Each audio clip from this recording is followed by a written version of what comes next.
شامل کرتے ہیں راولپنڈی سے crime reporter Punjab madam Shafana Asghar کی رپورٹ کے مطابق راولپنڈی میں پنجاب فوڈ اتھارٹی کا مشروبات بنانے والی فیکٹری پر چھاپا 7,000 لیٹر مشہور و معروف برانڈز کے جعلی مشروبات برآمد 250 کلو جعلی پیکنگ مٹیریل 500 خالی بوتلیں شوگر سیرپ رنگ اور کیمیکل سمیت پیکنگ مشینیں ضبط فوڈ سیفٹی ٹیم نے ڈپٹی ڈائریکٹر راولپنڈی کی سربراہی میں پیر ودائی میں کارروائی کی گئی غیر معیاری اور مضر صحت جزاء سے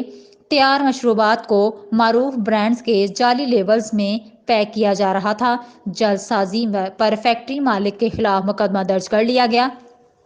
ماہ سیام میں جلد ساز مافیا کے خلاف زیرو ٹالرنس پالیسی کا نفاذ مزید سخت کر دیا گیا ہے